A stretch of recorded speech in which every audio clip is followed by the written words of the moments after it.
Hi everybody, it's David Fleming here from the Toronto Realty Group, and welcome back to this week's Pick 5.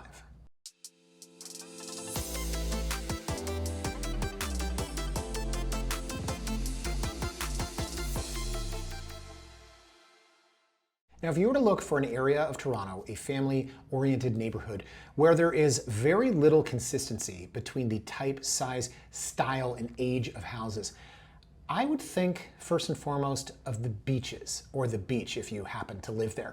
I've spent a lot of time in the beach over the last few months, and what I find is that there is such a big difference from one house to the next. Now, residents of the beaches will tell you there are a lot of massively steeped streets throughout the beaches. There are houses that are right up against the sidewalk and those that are 20, 30, 40 feet set back. There are different styles, different sizes, different vintages, of course. And today, guys, I want to take you on a tour of some of the entry-level houses that are currently on the market in the beach.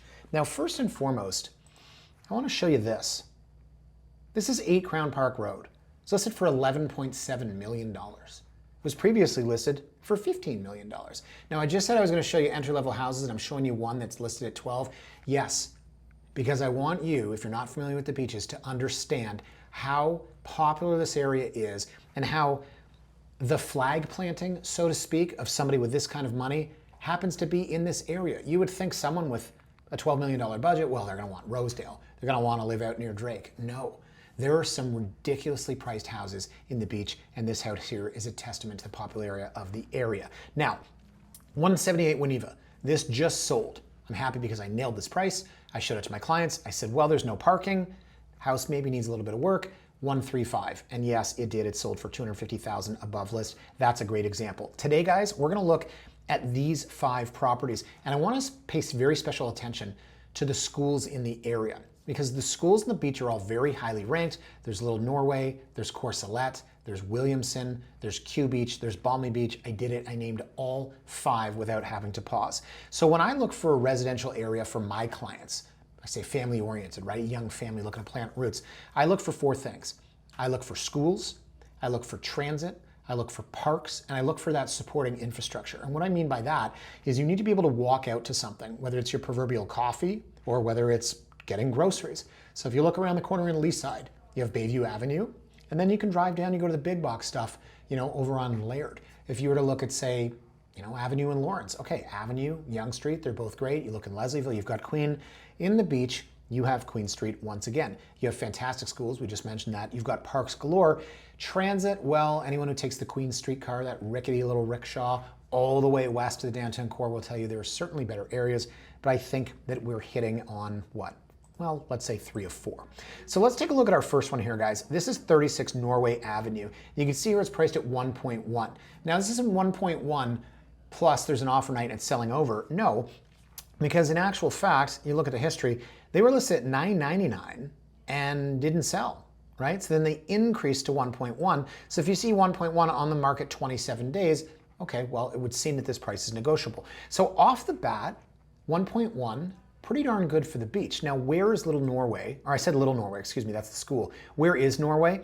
It's sort of in this northwest quadrant, if you will. And if I zoom out here on the beach, you can see, yeah, okay, so it's further over. Obviously, Kingston Road gets further north as you go further east, if that makes sense. So it's not too far north. If you were sort of over here, you'd be a bit further from Queen, but the prime section of Queen is in and around here. And of course, Woodbine's busy and Kingston's busy. You've got your gas station up here and you've got little condos. So it's not the best section of the beach, but it is the best price in the beaches right now. So the house itself, guys, we're a 3-bedroom, we're 1 bathroom, okay. We have parking, says private drive. I think what they mean is this front pad here, 1-car parking. We have an unfinished basement. And that's probably why this thing costs what it does. Let's take a look at the photos here.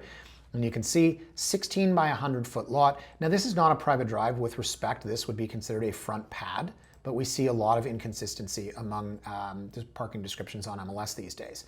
So it's got kind of a cute front porch, side entrance. Inside shows very well. What more do you need? This is a square plan, no wasted space, no interior freestanding walls. There's nothing really obstructing the free flow of this space. I might point out as a father, how much space do we have at the front here for coats? That's been my real pet peeve of late. I'll mention that when we get in a couple of the other houses. But again, no interior freestanding walls. For a house that's on a 16 by 100 foot lot, if you were to go back to when this was originally built, every room is separated by a wall and you've got a hallway. Imagine a hallway down here. You really don't need it. Imagine that this room is enclosed. You really don't need it. This is a really cute entry-level starter home. So when you see kitchen cabinets that have this piece of wood down here, it just kind of screams 70s and 80s. You've got, oh my God, how are we going to deal with white appliances? It's not stainless steel. I'm going to blow my brains out. Listen, this is a great house. You could upgrade it, absolutely. You could paint these. You could do new kitchen cabinets. They've staged with pasta. I like that.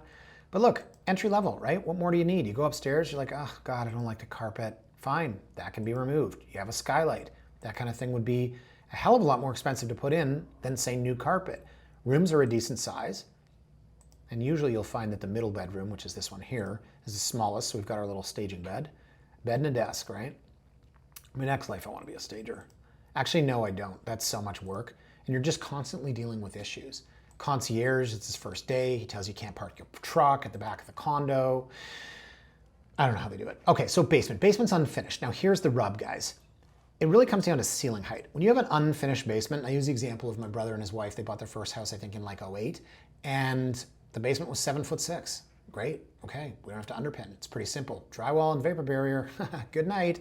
Down here, I don't know what this ceiling height is like. You can tell the fact that they have, wooden shims underneath of this. That might be a bit suspect to me. You kind of start from scratch, right? You have a washing machine that's in the middle of the room. You have the furnace that seems like it's in the middle of the room. But if you've got decent ceiling height here, you buy a house, unfinished basement, you're not paying the premium. Can you finish it down the line? And do you have to underpin it? That's the big question mark for me. So nice backyard, nice big beautiful tree. What more to say about this one, guys? I think it's a great starter home. I think at 1.1, they've obviously relisted, so I think the price is likely negotiable there. Won't speak for the owners or for the listing agent, but when you see something on the market 27 days, you would think it could be had under list. So 36 Norway, I mentioned this falls into the Little Norway School District. Okay, I'm gonna put some rankings up on the screen. This is a 7.6 out of 10 by the Fraser Institute. That means it's ranked 532nd out of 3,052 schools. Keep that in mind as we move forward. Like I said, beach is an amazing area for schools. Okay, so 136 Blantyre. So where is this, you ask? We're gonna go all the way to the east side. Now, east of Victoria Park. Now, if you get down here on Queen, where does the infrastructure kind of die off? I was down here last night, and yeah, once you get over here to Vic Park, it's, not your favorite coffee shop, but it's super quiet. This area here, people call this Fallingbrook because you have Fallingbrook Road, Fallingbrook Drive, and then there's Fallingbrook Crescent in here. So Blantyre is literally right next to our school, which is Courcelette. Now I'm gonna put this up now. Let me see, what's Courcelette ranked? Courcelette, oh my goodness, is ranked a 9.7 out of 10 by the Fraser Institute, 42nd out of over 3,000 schools. Phenomenal ranking, and that's why people are drawn to the Courcelette School District. Now, best kept secret over here, Andale, Lindale, I've got 2 clients just in this little pocket. Let me zoom out, because this over here backs onto the Hunt Club. It's beautiful. I love this little stretch. Best kept secret, super quiet, and you're in Courcelette School District. Now, you're not as close to the main infrastructure, which is Long Queen, but ultimately you do get what you pay for. So we're $1,175,000. We've been on the market for 34 days. So it's a 3-bed plus 1 2-bath, 18 by 100. See this drive right of way? That always kind of raises a flag with me. Does that mean it's a right of way and you can get like a 1920s teeny little car through the driveway? Always investigate when you see right of way or mutual. So the house itself, let's take a look. Okay, it's cute. $1,175,000, guys, right, for a 3-bedroom. That's kind of what I'm getting at. So nice little porch. And when we get inside, okay, well, no hall closet. That's my pet peeve. So inside, guys, this is what I meant by interior freestanding walls. Let's go back to here. See this wall here? You think about the house that we were just in on Norway. They've taken down these walls. It really opens up the space, I would argue. And that was a 16-foot lot. This is an 18, right? I would argue that if you take down these walls, it really changes the free flow of this main floor. Now, some people would say, I don't want to just open the door and walk right into my entire home, so you can keep like a little partial wall here. But I think on the whole, yeah, I would want to open all of this up. And I obviously came of age in an open concept condo, but I think that when you've got a house that's this small, opening it up completely changes the feel, right? Like this wall here, this serves absolutely zero purpose. This just kills your space. Now I'm a contractor and engineer. Okay, so very nice staging job. They did a really good job here. Kitchen, you've got the short order chef window. Hello, your eggs are ready. You've got that happening, which I think is better than just having the wall there. But again, I might like to open it up, put a big island. So better kitchen here than the last one. You've got your gas range. What's not to like? Two different types of flooring. People don't like that. I literally said what's not to like, and then I named something. So upstairs, you can see here, original flooring. This is probably 1920s vintage. Bathroom could use some TLC. The pedestal sink, my mother would say, where are the boys supposed to put all of their stuff? I'd be like, literally hearing my parents argue over this sink, right? My dad was like, pedestal sinks were classy. We had those in the house in 1953. Mother loved it. And then my mom would be like, well, when your boys have deodorant and shaving cream and God knows what, where are they gonna put it? Are they gonna stack it on the floor, Jim? Jeez, Mom, calm down. Anyways, my mom won that battle and we got a vanity with storage. So here you go, clawfoot tub again. I would say so charming and absolutely useless. And your middle bedroom here. You just witnessed my parents fighting in pick 5. Parents fight about the funniest stuff. Okay, and then you got the primary bedroom here. I said primary, good. I'm getting the master bedroom out of my vernacular. So basement again, this is cute, okay? We're gonna play a game called Is This a Finished Basement?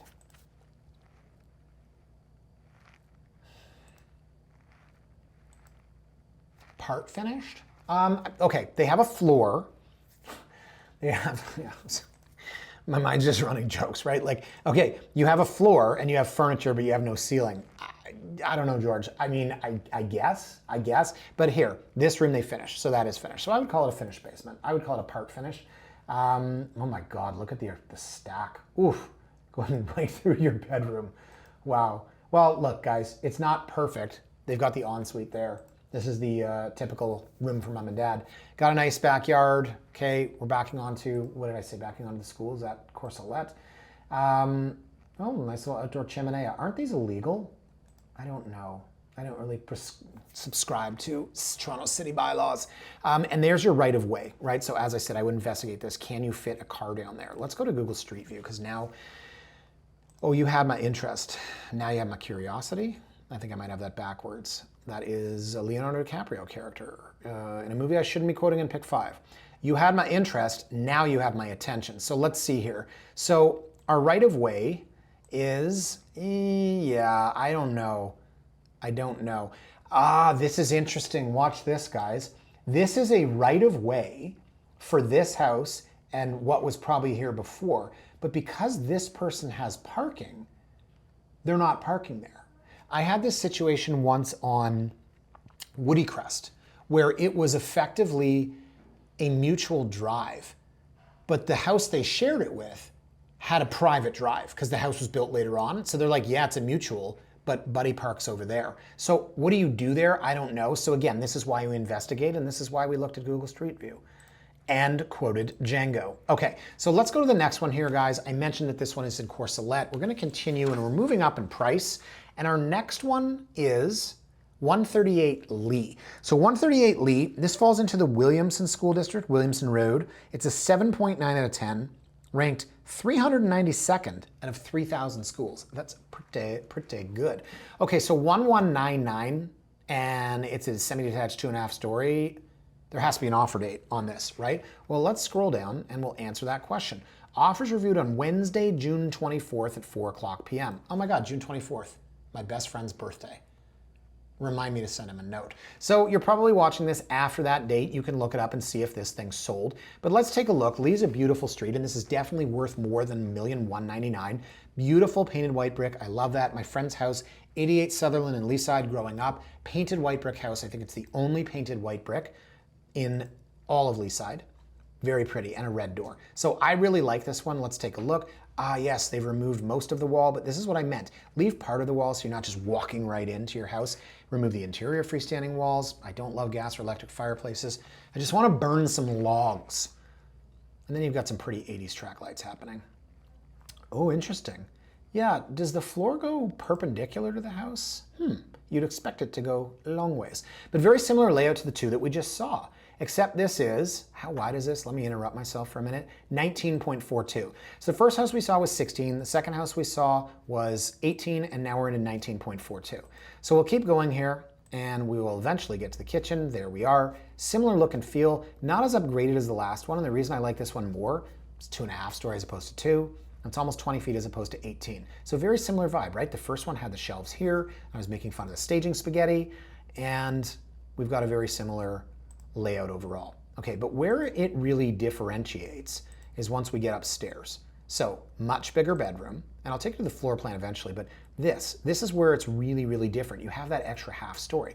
Now, half-story can make or break a house, because if you have 2 bedrooms on the second level and then a 3rd bedroom on the top level, but there's no bathroom, it's not really an ensuite.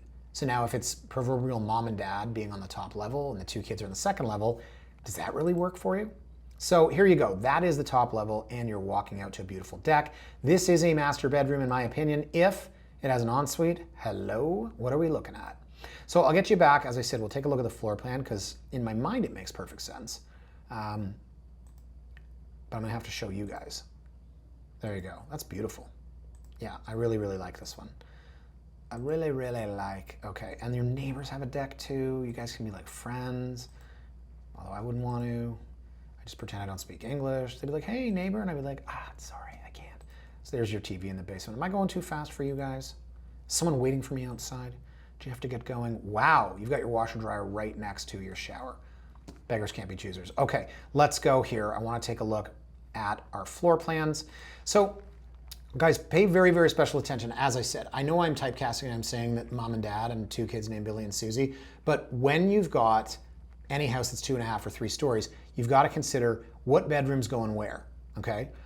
And is it functional? So we have here bedroom 1, bedroom 2, and we have our bathroom.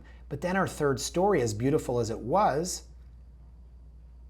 we don't have a bathroom. So I said, hello, bathroom. It wasn't an ensuite. So work with me here, folks. Tell me, if this is the primary bedroom because you need access to the bathroom, then is your kid sleeping up here? But if you're sleeping up here and you've got Billy here and Susie here, then you have to go up and down the stairs to use the bathroom. It doesn't make sense. So listen, what I would probably do is I would build an extension off here and I'd make that into the bathroom. But when you're looking at 2.5-story or 3-story homes, and I always think Riverdale, Leslieville beaches, you've got to consider functionally how you're going to work with those 2nd and 3rd stories. So any notes on Lee regarding price? No, I don't think so, other than the fact that it has the offer date. So move along here to the last 2, which I really, really like. These are both available on the market. Both have offer dates. This is 180 Willow. So let me take you to the listing history first. And you can see that 180 Willow was listed for a whopping $175 in 2024. Now they've got it at $1,279,000 with an offer date. I don't think it's worth $175, but it's certainly worth more than $1,279. So where is 180 Willow? Beautiful, beautiful location. This is Queen Street, and you're what, 1.5 blocks up? Now, for those of you that live in the beach, is there a preference to be on the west side of the Glen Stewart Ravine or on the east side? Because the clients I'm working with, they are absolutely jet set on being on the east side. But again, I have just as many folks that want to be over here. It's closer to Kew Gardens. So beautiful location. And we mentioned that the house was listed in 2024 for $175. Let's take a look at it. It's now a 20-footer, 20.1. The last one was 19-ish, 123 feet, 3-bed, 2-bath. It's got a massive extension off the back, lane parking for 2 cars, no garage, finished basement. So I was in this one, really, really charming front porch, really cute look and feel to it. And then you get in, and this is just my opinion, but we saw it at night, dark shelf, dark paint, dark shelf. This is a phenomenal house, and I felt like it just needs to be lightened up a little bit, right? Beautiful, and A+ brokerage, A+ staging here, but I thought it could have been even brighter, and that was just me maybe seeing it at night. Oh yeah, I went out with clients last night at 8:30. Okay, that was fun. Summer solstice though. So here's a bit of a different layout, right, between living, dining, or not really different, but what I'm getting at is this staircase. So check this out. You can see it from the back. This is where the addition was put on. Normally your basement stairs are sort of under your stairs that are going to the second level. Here, you can tell right off the bat, if you've got a staircase in the kitchen, you're gonna have a big ceiling in the basement, and then you're gonna have the walkout. So the kitchen here is really big. You've got your center island, and then flip her around here, guys. And you've got what? This desk over here and these chairs. So here's what you could do. It's not big enough to be a family room per se, but if you wanted to extend your kitchen into this space, you could. You could have a monster kitchen, or you have your breakfast table, or built-in banquette on this side, table, and then a couple of chairs, right? I want that eat-in kitchen. So when you look at like next level from your typical starter semi, how would I put it?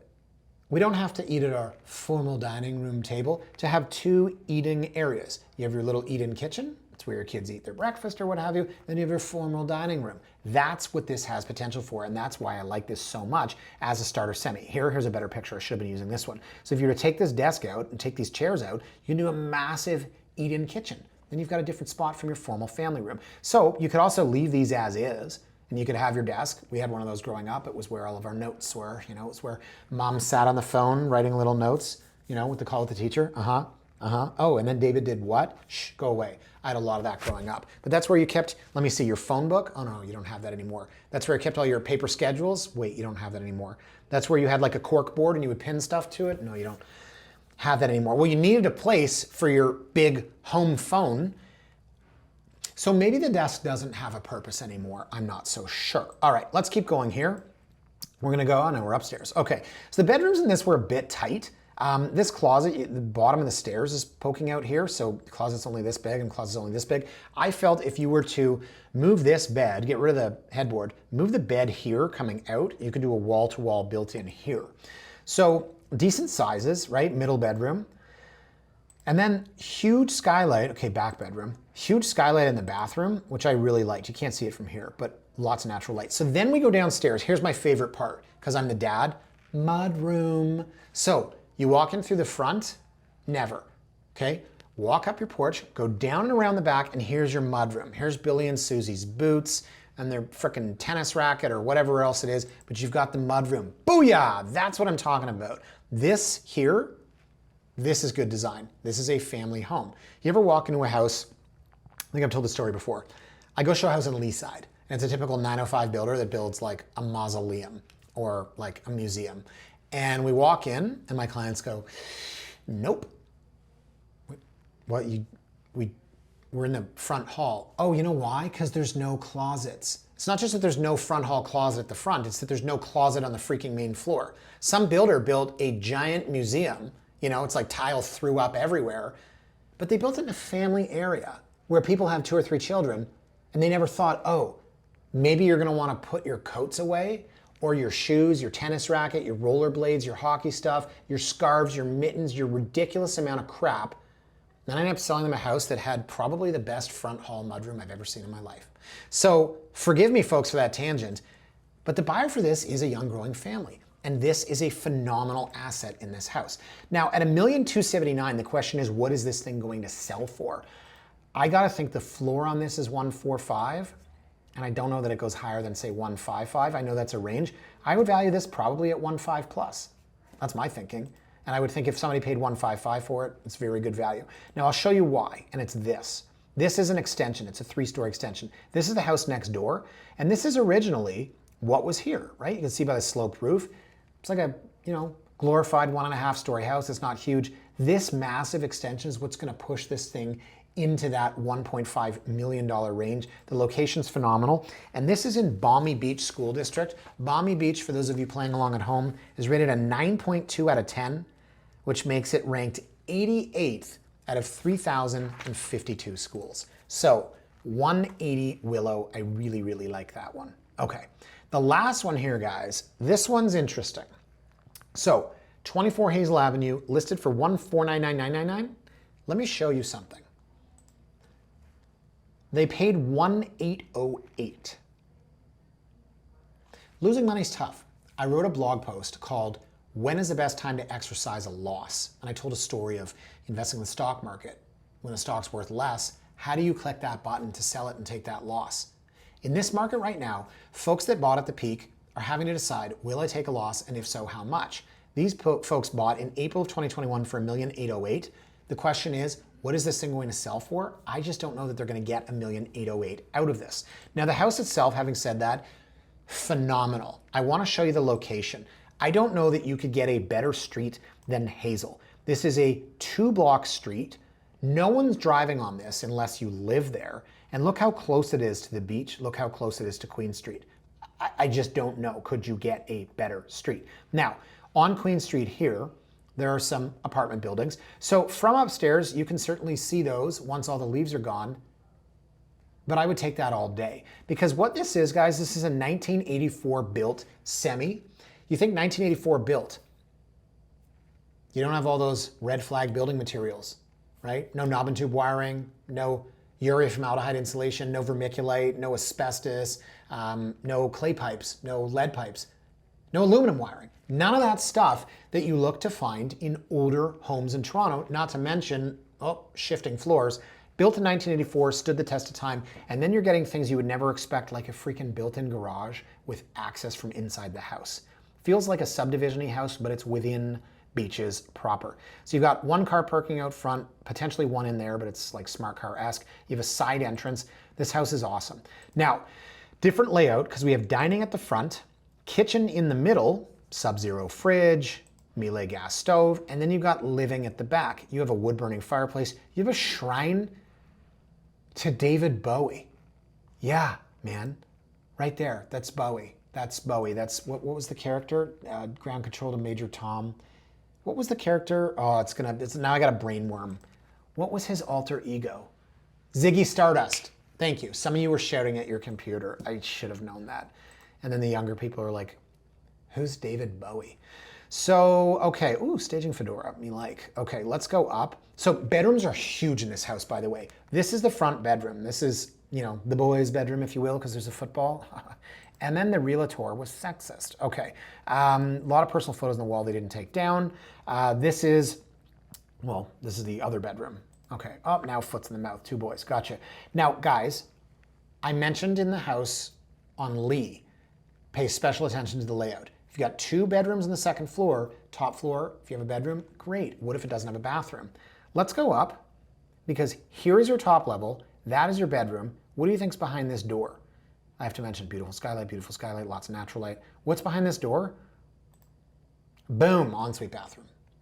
The quintessential layout, right? It's like done, we've got it, guys. We've got the forever house. You buy a 3-bed, 2-bath semi, you're sharing a bathroom with your kids. And then, they're teenagers and you're like, I can't do this, I need to move up. This house has forever potential because master bedroom's on the top floor with its own ensuite, and then on the 2nd floor, bedroom, bathroom. Quintessential layout. Absolutely freaking beautiful. Look at this thing. Incredible natural light. A window in the closet. We haven't seen the basement yet. And then beautiful Japanese red maple. Here's what I mentioned. Those are the buildings that are on Queen Street that you'd be looking at when the leaves fall, but I would take that all day. So basement, there's no bathroom down here, but really great ceiling height. You could do a pull out there for your in-laws or whatever. And through here, this is where your washer dryer is. They have this little sink. I don't know if there's gonna be a photo of it, probably not. And I thought to myself, you know what you could do if you really wanted? You could put the washer dryer in the cabinet that's over here, run some plumbing through there and do a stacked. And then, this is just this big empty room. It's got the furnace and the washer dryer. You could turn that into a bathroom. And again, I'm no contractor engineer, but anything can be done at a cost. So the backyard, okay, this wasn't huge, but the fact they've got this side yard over here, they've got access here, and you've got your barbecue, you've got a big 6-person table, that makes a huge difference. And I believe Shay took an aerial shot, if I'm not mistaken. There it is. That's awesome. I love that. Now consider that this is one semi and that's the other semi. They have 3 skylights in, let's call it our semi. They have 3 skylights, right? One was in the bathroom and then these 2 were in the bedroom. Here's deck number 1, deck number 2. That's your side yard. That's your backyard, your Japanese red maple. It's absolute love. And then check this out. Oh yeah. Spent a lot of time in the Beaches as a kid. My cousins grew up on Dixon, so we were always down there. Sorry, Beaches Triangle. And there you are. So guys, that is it, if you can believe it. That is 5 entry-level houses. We looked at Norway, which is 1.1 million. It could be 1050, it could be 1075, all the way up to $1,499,000 list. I think that's a 1.7 house on Hazel. But notice how they were all so different. Hazel's built in 1984. You've got the one with the extension on Willow, where you don't have a walkout, on the main floor, but it's deep and dug out, and you have a walkout down below. You've got the house on Norway, which was, unfinished basement. These are all built in different years, different styles. You see from the front, like Willow looks like something out of a storybook. And then Norway is kind of a similar semi, but it just doesn't have the same sex appeal to it. I love the beaches because every house is so freaking different, and not too far from a $1.1 million house, you have one listed for $12 million. Find me another area with that pricing discrepancy, and I don't know, I'll buy you a Tim Hortons coffee. So folks, that is it for this week. Thank you for watching. As always, if you'd like us to email you every time we launch a Pick 5, go to torontorealtyblog.com/pick5, sign up for our list, and you'll get a notification every week when we launch, usually on Thursdays. If you want to leave me a comment in the YouTube section below, please go ahead. I absolutely love reading those. Have a fantastic weekend, guys. We'll see you next week. Bye for now.